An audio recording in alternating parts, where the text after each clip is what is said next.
que l'amour est aveugle. Dans certains cas, cela se vérifie. On ferme les yeux sur les défauts de notre conjoint et on lui ouvre notre cœur sans condition. Pour notre entourage, tout cela est incompréhensible, mais au fond, il n'y a rien à comprendre. Dans notre esprit, on a trouvé la personne qui nous est destinée et avec qui on va vivre pour le restant de nos jours. Mais que se passe-t-il quand on est tellement aveuglé par l'amour qu'on est incapable de voir que notre histoire n'a rien de la parfaite idylle? Peut-on trouver la force d'ouvrir les yeux? Ou est-on condamné à vivre éternellement dans le noir, même si l'homme de notre vie est un monstre?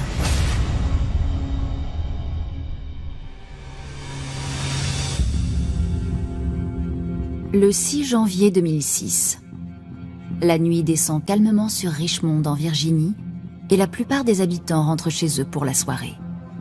Mais au sud de la ville, la police arrive avec appréhension au domicile de Purcell et Mary Tucker. Les services d'urgence ont reçu un appel d'une femme très inquiète. Elle affirmait que quelque chose de grave était peut-être en cours et qu'il y avait potentiellement des blessés.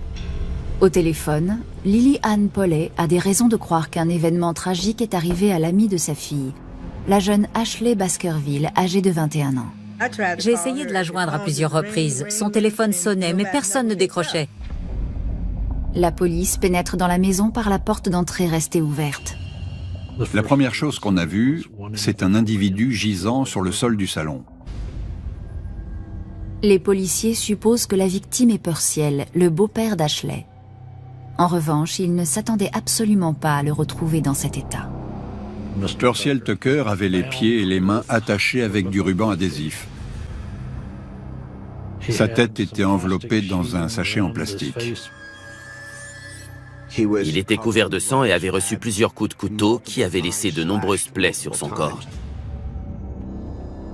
La découverte du corps de Purcell Tucker n'est pas la seule trouvaille macabre que les policiers font cette nuit-là. On a retrouvé Mary Tucker allongée sur le dos. Comme son époux, Mary Tucker a les mains et les pieds liés et la tête recouverte d'un sac en plastique. Elle a aussi été poignardée, frappée et torturée. C'est l'un des crimes domestiques les plus horribles qu'on ait jamais vus. Les parents d'Ashley ont été sauvagement abattus dans la maison où la jeune femme a grandi. De nombreuses questions sont en suspens. La première étant de savoir où se trouve Ashley Baskerville. La réponse à cette interrogation va révéler au grand jour le destin tragique d'une jeune femme en manque d'affection qui cherchait l'amour sur la mauvaise voie. À 21 ans, Ashley Baskerville a grandi au sein d'un foyer aimant aux côtés de sa mère, Mary, et de son beau-père, Purcell. Sa mère, Mary, était une femme très pieuse, qui était du genre à aller à la messe tous les dimanches. Quant à son beau-père, Purcell, c'était un homme à la retraite. C'est lui qui avait élevé Ashley. C'était un Américain, tout ce qu'il y a de plus typique. Ashley était entourée d'une famille stable. Elle avait une mère équilibrée et un beau-père très présent à la maison. Avec des parents dévoués qui la couvrent d'amour et d'affection, Ashley semble avoir une vie pleine de promesses devant elle. C'était une enfant très souriante. C'était un vrai bonheur de passer du temps avec elle. C'était un vrai rayon de soleil. Malgré des valeurs familiales très ancrées dans son éducation, Ashley commence à prendre un mauvais tournant au lycée. Les relations avec ses parents sont devenues conflictuelles. Elle faisait n'importe quoi et avait de mauvaises fréquentations. Elle a toujours été influençable. Elle croyait tout ce que le premier venu lui racontait sans jamais rien remettre en doute. Elle était comme ça. Elle a commencé à faire le mur et à se rebeller.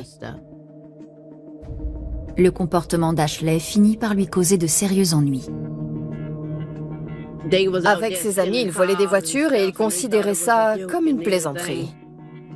Elle a commencé à prendre de la drogue, ce qui lui a valu des problèmes avec la police. En octobre 2002, Ashley est arrêtée et incarcérée pour détention illégale de produits stupéfiants. Elle est condamnée à une peine de 2 ans et demi dans une prison fédérale du Connecticut. La vie en détention a eu l'effet d'un électrochoc pour Ashley.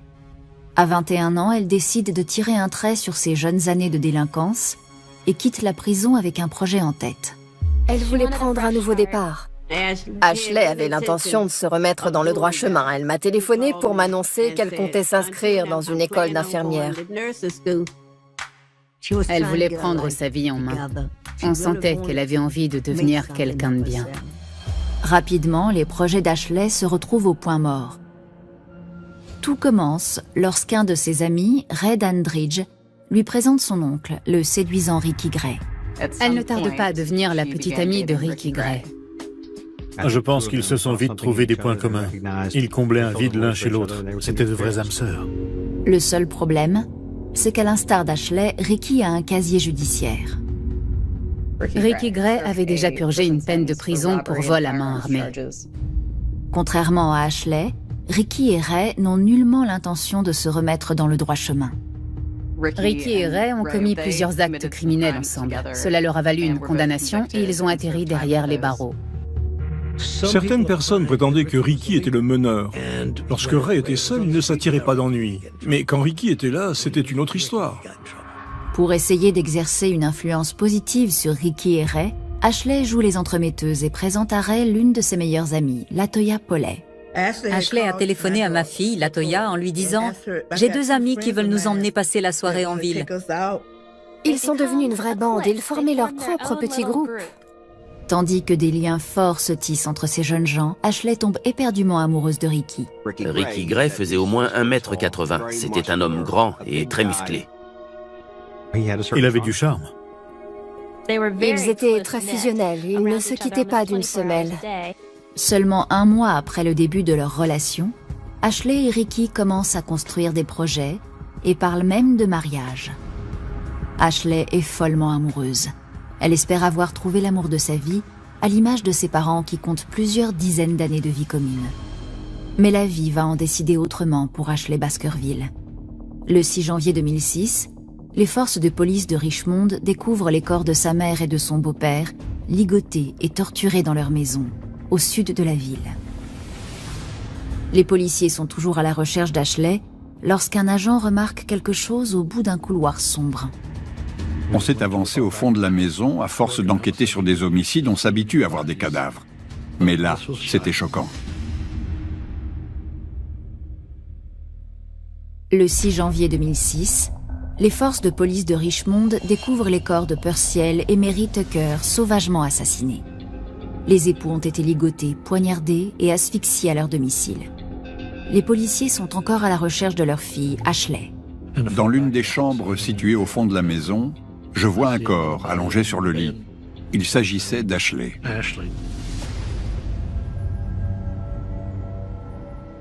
Ashley a connu le même sort que ses parents. La mise en scène était identique. Elle avait été ligotée et un sac en plastique recouvrait sa tête. Alors que les enquêteurs analysent la scène de crime, une foule commence à se former à l'extérieur de la maison. On entendait dire que la scène de crime était horrible et que la police n'avait jamais rien vu de tel. Ça faisait froid dans le dos de savoir que toute cette famille avait été massacrée chez elle. Il n'y avait pas de mots pour décrire l'effroi. Ma sœur aînée m'a appelé pour me prévenir qu'on avait retrouvé le corps de Mary. Quand elle m'a dit ça, le combiné du téléphone m'a glissé des mains. C'était vraiment très, très douloureux.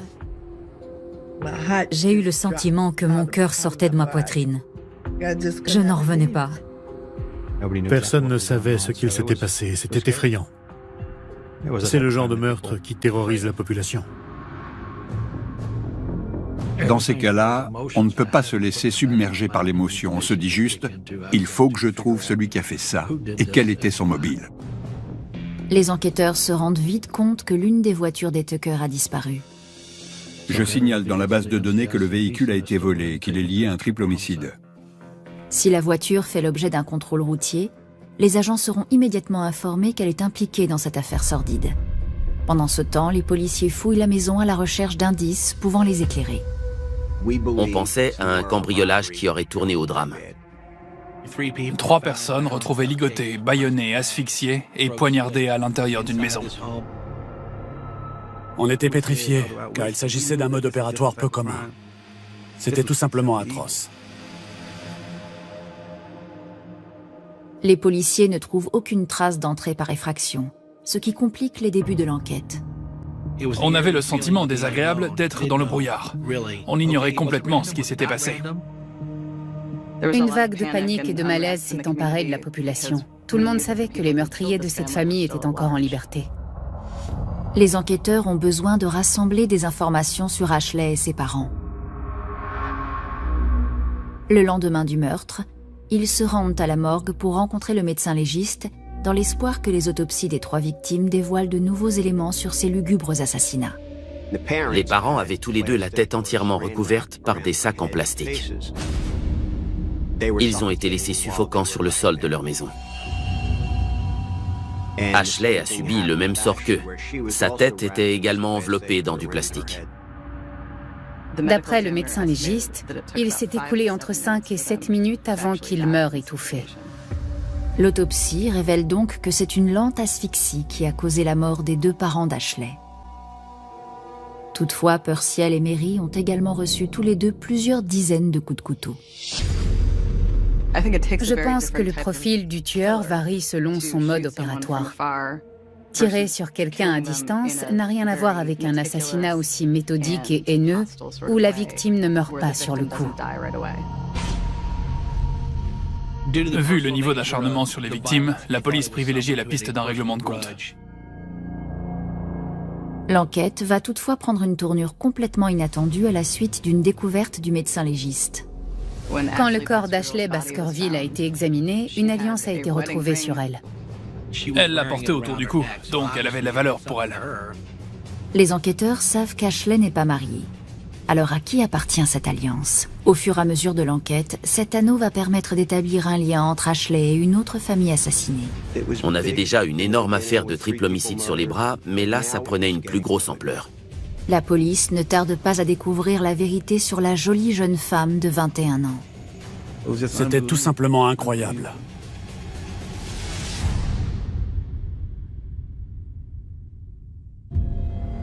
La police de Richmond, en Virginie, enquête sur le violent triple homicide d'Ashley Baskerville et de ses parents.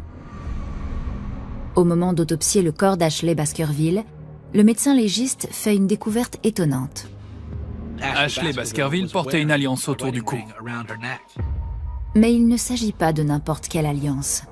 Les lettres BH sont gravées à l'intérieur. Ce sont les initiales d'une autre victime assassinée peu de temps avant, Brian Harvey, dont l'alliance était introuvable sur son cadavre. Brian et son épouse Catherine étaient bien connus des habitants de Richmond. C'était une famille très appréciée de la population locale. Ils étaient des figures incontournables de la ville. Ils recevaient beaucoup de marques de respect et d'affection de leur entourage. C'étaient des gens de bonne compagnie, le genre de personnes que n'importe qui aimerait fréquenter. Ce portrait rend les circonstances de leur assassinat encore plus choquants. Les Harvey avaient organisé une fête pour le jour de l'an. Un de leurs invités ce soir-là est arrivé chez eux avec une vingtaine de minutes d'avance. Il a eu l'impression que la maison était vide. Lorsqu'il a cherché à entrer, il a vu de la fumée et s'est empressé d'appeler les secours. Les pompiers arrivent au domicile des Harvey sous le regard horrifié de l'ami de la famille.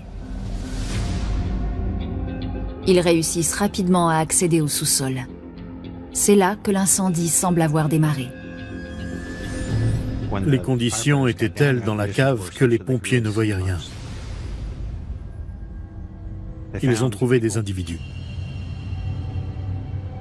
C'est à ce moment-là qu'ils ont pris conscience que la situation était très grave.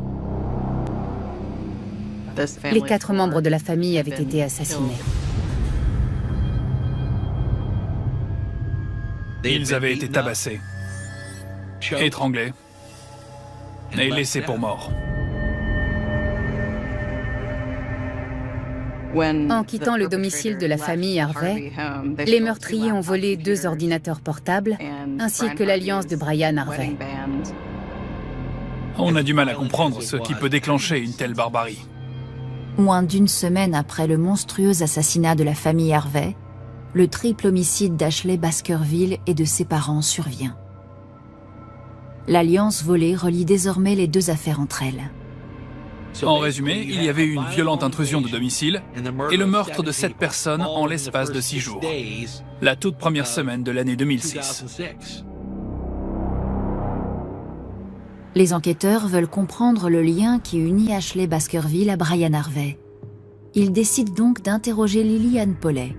C'est elle qui a appelé les secours le soir où Ashley et ses parents ont été retrouvés morts. Ma fille, Latoya, et Ashley se sont rencontrées à l'adolescence. Lillian explique que les deux jeunes filles s'étaient perdues de vue depuis plusieurs années. Elles avaient repris contact seulement quelques semaines avant le décès d'Ashley. Ashley n'avait pas un cercle d'amis très large, alors elle est rapidement devenue très proche de Latoya. Peu de temps après ses retrouvailles avec Latoya, Ashley venait souvent passer du temps chez nous. Le jour de l'an, Ashley arrive à l'improviste, mais elle ne vient pas seule. Elle amène son petit ami Ricky et le neveu de ce dernier, Ray.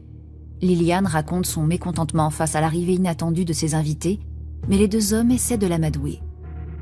Ils sont sortis pour m'aider à décharger mes sacs de courses. Ils me disaient « Oh, vous êtes charmante, laissez-nous porter vos sacs à l'intérieur de la maison. » Ils lui ont offert une assiette de cookies aux pépites de chocolat. Je leur ai demandé où ils les avaient trouvés. Ma fille a répondu qu'ils les avaient pris à quelqu'un dans la rue. Je savais que quelque chose clochait, mais je n'aurais pas su dire quoi. Lillian explique aux enquêteurs qu'elle a essayé de se montrer accueillante. Latoya avait dit à Ricky que j'avais une bonne recette de tarte à la patate douce et que j'allais lui en faire une. J'ai donc préparé la tarte et une fois cuite, je la leur ai servie. Ricky a alors dit « Remettez-la au four, elle n'est pas assez cuite. » Il pouvait avoir un comportement déplacé, il se montrait irrespectueux, insultant, ce genre d'incorrection. Je l'ai regardé comme s'il était fou et j'ai tout planté là. Je suis allée me réfugier dans ma chambre à l'étage. Lillian raconte que l'incident avec la tarte à la patate douce n'est rien en comparaison avec la conversation qu'elle a surprise plus tard entre Ricky et Ray. Il disait qu'il voulait aller faire un tour pour voir s'il n'y avait pas des maisons à cambrioler. Ils ne pensaient qu'à voler, c'est comme ça qu'ils gagnaient leur vie. Lillian déclare que sa fille, Latoya, semblait ne pas être au courant de leur manigance. Quant à Ashley, c'était différent. La plupart des gens seraient partis en courant. Mais pas Ashley. Lillian est bien décidée à découvrir ce que le trio trame en cachette. Ricky, Ray et Ashley avaient un gros sac en toile. J'ai regardé à l'intérieur. Il n'y avait que des marteaux, des perceuses et tout un tas d'outils. De toute évidence, ce sac était prêt pour un vol par effraction. C'était quelque chose qu'il faisait régulièrement. Il cambriolait des maisons.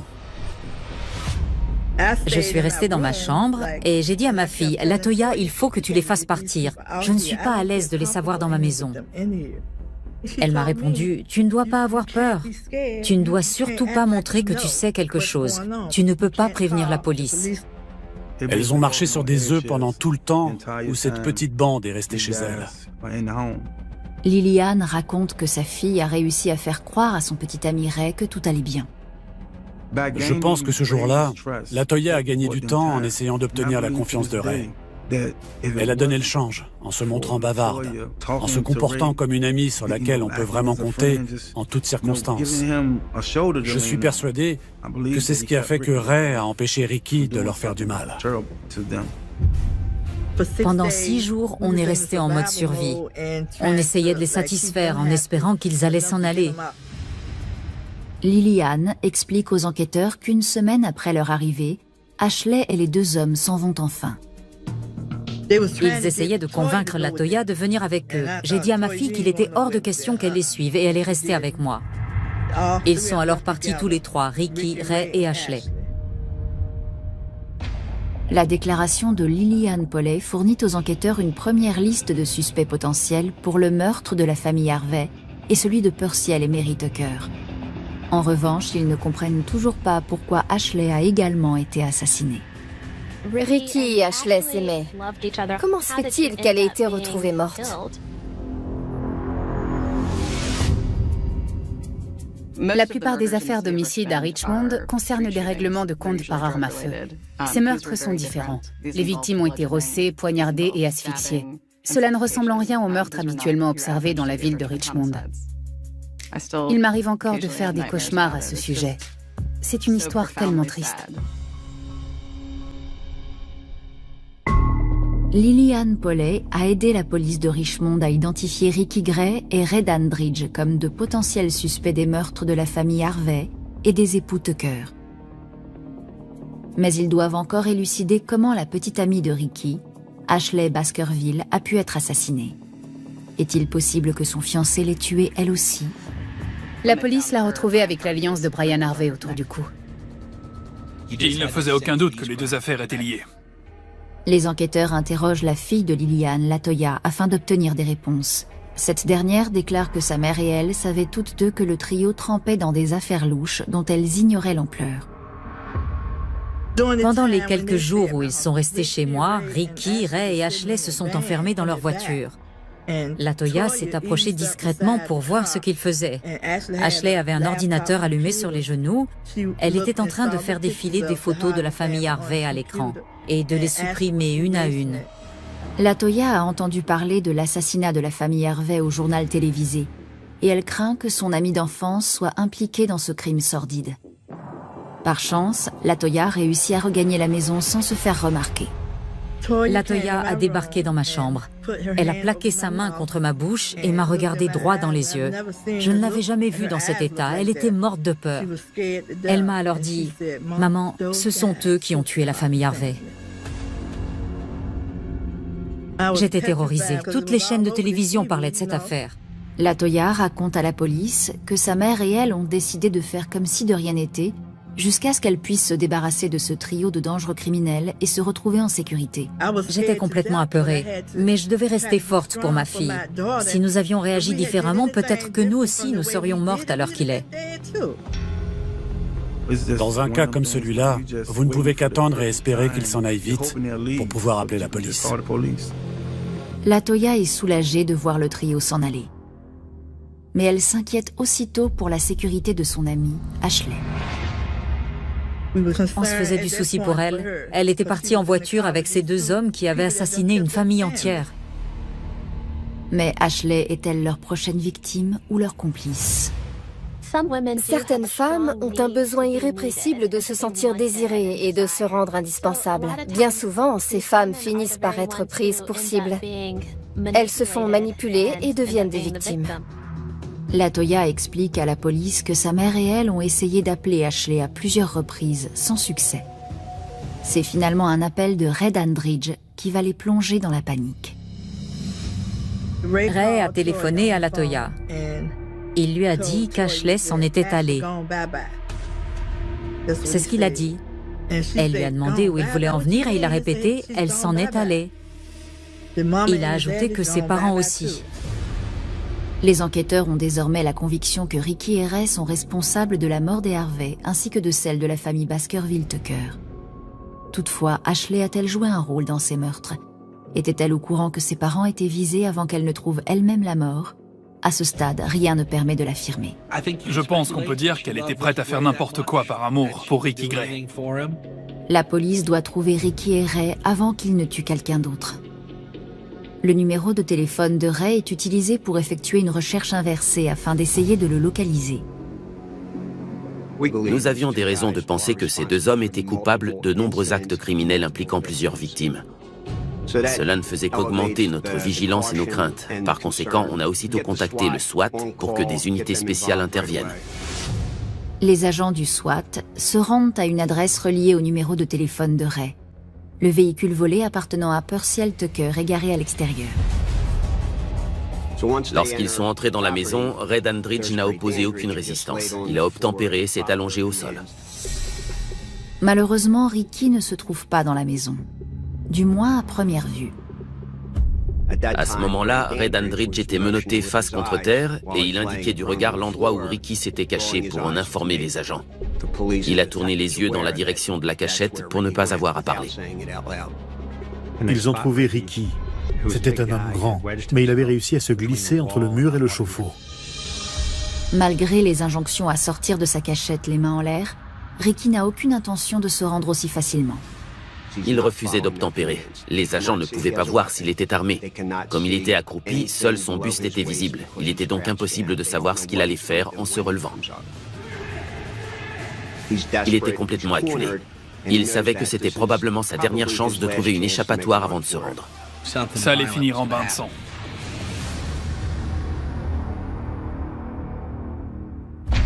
La police vient de localiser Ray Dandridge et Ricky Gray qui sont tous deux recherchés pour le meurtre de 2 familles dans la ville de Richmond en Virginie. Ray a été arrêté sans heurts, mais Ricky refuse de se laisser faire. Il refusait d'obtempérer. On lui ordonnait de sortir les mains en l'air. Il n'obéissait pas. Les agents du SWAT commençaient à s'inquiéter en voyant que Ricky Gray ne se pliait pas à leurs ordres. Il a fini par accepter de sortir de sa cachette. Il tenait à la main une perceuse électrique. Pour éviter tout débordement, les policiers plaquent Ricky au sol. Il ne me l'a jamais dit, mais à ce jour, j'ai la certitude qu'il espérait que la police lui tire dessus. Les 2 hommes sont placés en détention provisoire et sont transférés au poste de police pour être interrogés. Les enquêteurs s'entretiennent d'abord avec Ray Dandridge, qui passe rapidement aux aveux pour l'ensemble des homicides. Ray Dandridge nous a raconté qu'Ashley et ses parents se trouvaient dans la maison et qu'une violente bagarre avait éclaté. Ray Dandridge a reconnu devant moi que son oncle et lui avaient tué Ashley Baskerville et ses parents, et qu'ils étaient également responsables de l'assassinat des époux Harvey et de leurs enfants. Il était impassible et ne manifestait pas la moindre émotion. Il nous a simplement raconté étape par étape ce qu'ils avaient infligé à leurs victimes et le rôle qu'il avait joué là-dedans. Il se montrait tellement factuel qu'on avait du mal à croire qu'il était en train de parler du meurtre de 7 personnes. Lorsque Ricky Gray comprend que Ray Dandridge a tout avoué, il insiste pour livrer sa version des faits. Il m'a demandé ce que Ray nous avait déclaré et s'il avait dit la vérité. Je lui ai répondu que Ray nous avait livré sa vérité, mais que je n'en savais pas plus.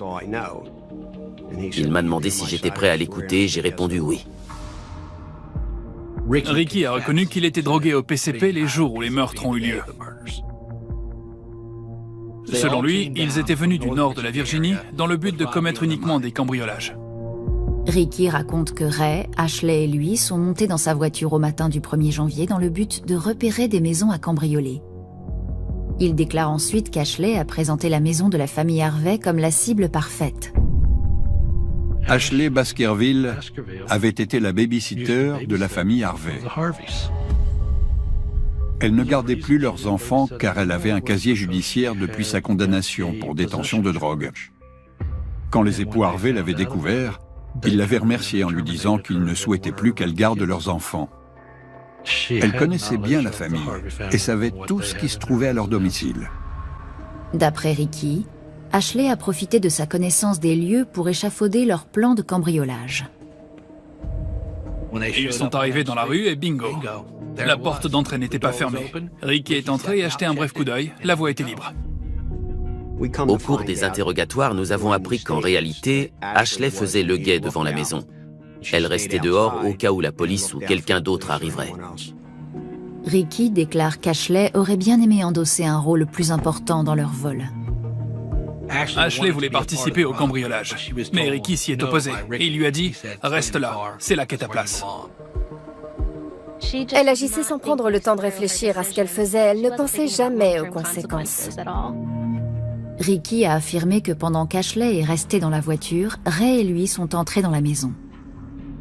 Les révélations de Ricky Gray ont atteint un niveau inimaginable d'atrocité. Il explique comment ils ont ordonné à la famille de descendre au sous-sol.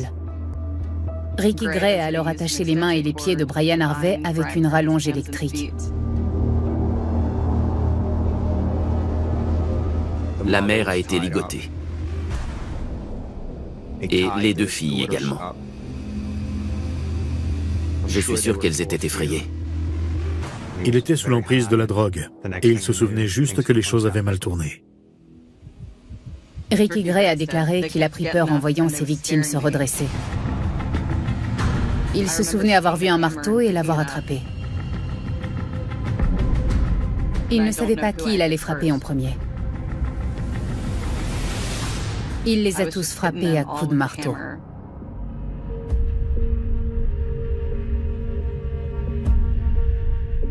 Les parents n'étaient pas encore morts et ils voyaient toute la scène.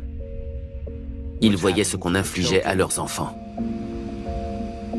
Ils ont vu leur famille se faire massacrer sous leurs yeux. Ricky raconte que Ray et lui ont essayé d'effacer les traces de leur passage, tandis qu'Ashley continuait de faire le guet. Ils ont essayé d'incendier la maison. Le feu n'a pas pris et seul un épais nuage de fumée s'est formé. Persuadés que la maison ne va pas tarder à être ravagée par les flammes, Ricky et Ray s'enfuient en emportant les objets qui leur tombent sous la main. Leur butin comportait une assiette de cookies, un ordinateur portable et une alliance. Une alliance que Ricky s'empresse de donner à Ashley. Ashley essayait de se remettre dans le droit chemin, mais elle a été soudainement détournée de ses bonnes résolutions. Cela prouve simplement qu'elle avait décidé d'accorder plus de confiance à Ricky qu'elle ne connaissait que depuis quelques mois, qu'à ses propres parents. Elle a sciemment choisi de rester avec quelqu'un qui avait tué des adultes et des enfants, et cette décision démontre qu'elle avait une vision totalement déformée de ce qu'est l'amour. Après le massacre, ils sont remontés dans la voiture pour s'enfuir. Ashley a alors accepté que Ricky lui offre un bijou qui appartenait à Brian Harvey. Et il lui a donné la bague, l'air de dire « Regarde ce que j'ai trouvé, c'est à toi si tu veux ». Cette bague scellait un pacte de confiance entre eux, pour ainsi dire. Le fait qu'Ashley ait accepté délibérément de porter l'alliance qui appartenait à une victime assassinée en dit long sur l'absence de convenance sociale dans sa manière de se comporter. Elle a des limites très éloignées de ce que l'on considère communément comme des réactions saines. Ricky Gray raconte aux enquêteurs que le trio a offert l'assiette de cookies à Lillian Poley en cadeau lorsqu'ils sont arrivés chez elle sans prévenir. J'ai mangé quelques cookies. Je me suis senti mal quand j'ai appris d'où ils venaient. Ces déclarations semblent confirmer l'implication de Ricky et Ray dans les deux affaires d'homicide. Les enquêteurs ont encore deux questions à élucider. Quel événement a provoqué l'assassinat des parents d'Ashley? Et pourquoi Ashley, qui a lancé l'idée du cambriolage chez les Harvey, a-t-elle également été assassinée? Il y a eu un tel déchaînement de violence dans cette maison, ils n'ont laissé aucun survivant. Je n'ose pas imaginer la panique que l'on ressent quand on comprend que l'on va subir une mort atroce. En janvier 2006, la police arrête Ricky Gray et Ray Dandridge pour les meurtres de deux familles de la ville de Richmond. Alors que le massacre de la famille Harvey résulte d'un cambriolage qui a mal tourné, le mystère reste entier concernant l'assassinat des époux Tucker et d'Ashley Baskerville. Du moins jusqu'à ce que Ricky, le petit ami d'Ashley, fasse une révélation troublante. Ricky a commencé à nous raconter une histoire et a prétendu qu'Ashley était d'accord avec leur plan. Sur le coup, j'ai été surpris. D'après Ricky, après le meurtre de la famille Harvey, Ashley réclamait encore plus d'action. Elle a donc proposé que leur petit trio commette son prochain cambriolage chez ses propres parents. Tout semble indiquer qu'Ashley était totalement perdue et sans repère. Elle ne savait pas à qui accorder sa confiance. Elle préférait profiter de ce que Ricky avait à lui offrir plutôt que d'accepter le soutien que ses parents souhaitaient lui apporter. Leur plan consistait à faire croire qu'elle se trouvait dans la maison au moment du cambriolage. Elle devait jouer les victimes. Elle leur donne la clé de chez elle. Et elle accepte même de se faire ligoter pour ne pas donner l'impression d'être complice de cette infraction. Ricky dit que c'est à ce moment-là qu'ils ont tué les parents d'Ashley. Ricky et Ray les ont immobilisés et attachés avec des rouleaux de plastique et du ruban adhésif. Ils ont fini par frapper, battre, entourer de plastique, asphyxier et poignarder les parents.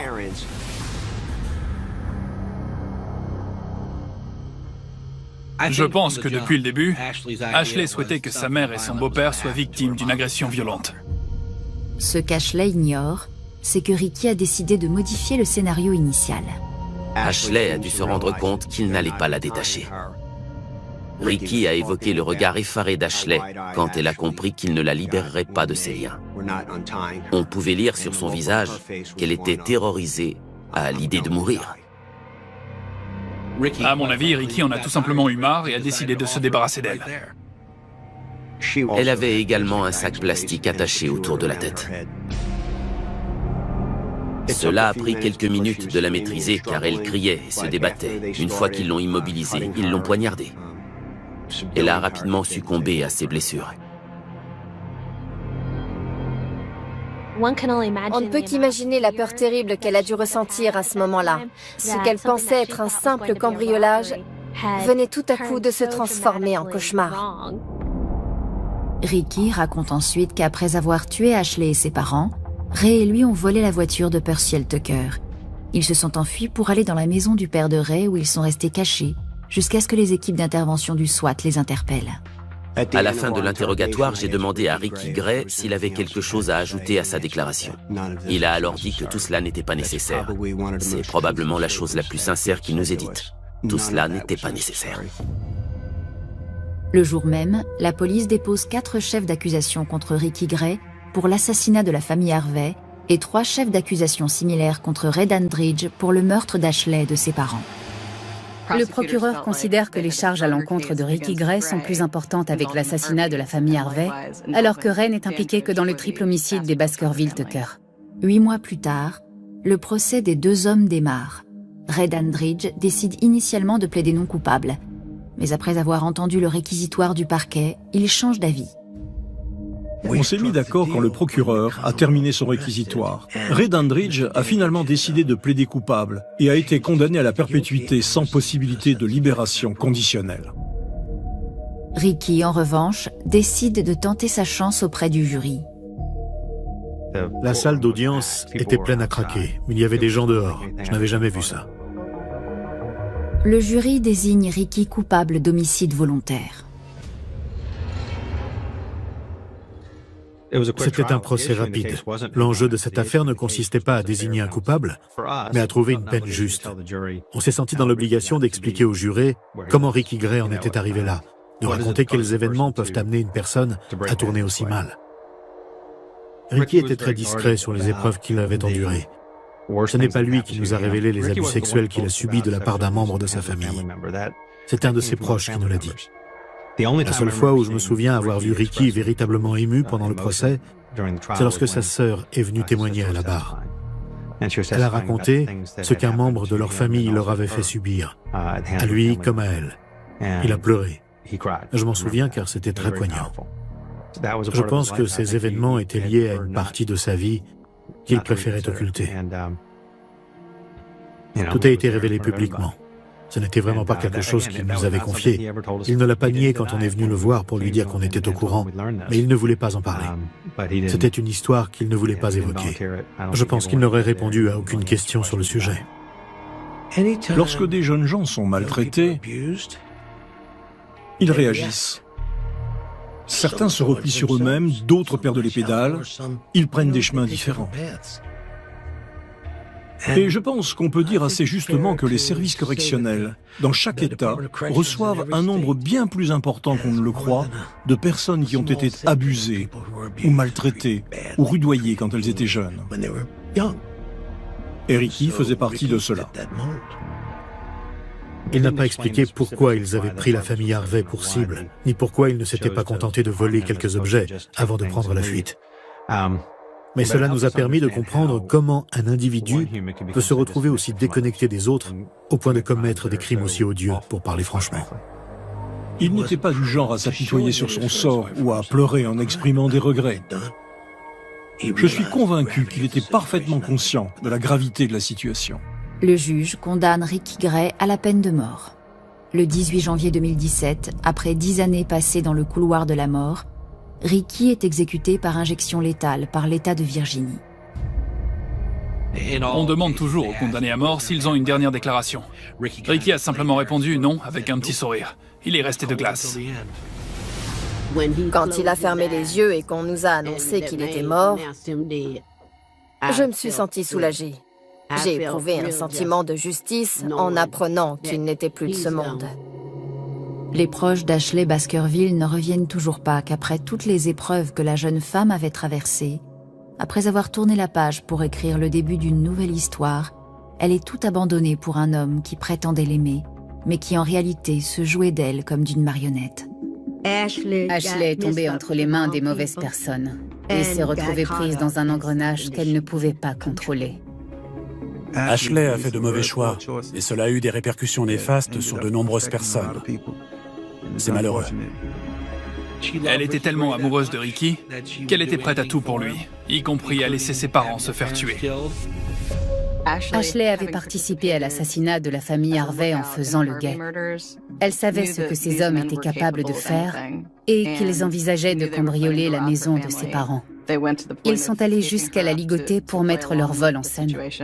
Je pense qu'elle savait qu'elle ne s'en sortirait pas vivante. Personne ne mérite ça, non. Je ne pense pas qu'Ashley ait fait du mal à qui que ce soit. Elle se trouvait avec eux, c'est tout. Peut-être qu'elle était manipulée, c'est horrible. Quand on est aveuglé par l'amour, que nous faut-il pour retrouver la lumière? Combien de temps peut-on tolérer d'avancer dans les ténèbres? Jusqu'où peut-on supporter de vivre la peur au ventre? Savoir que la personne que l'on aime est un monstre, fait-il de nous un être barbare? Je ne pense pas qu'Ashley était un monstre. Je vois en elle quelqu'un qui souffrait beaucoup, qui se sentait probablement rejetée au point de ne pouvoir se fier à personne autour d'elle. Elle était prête à se lier avec n'importe qui, même avec un monstre qui a fini par la tuer. Ashley pensait pouvoir se construire un avenir avec Ricky, mais en réalité, elle creusait sa propre tombe.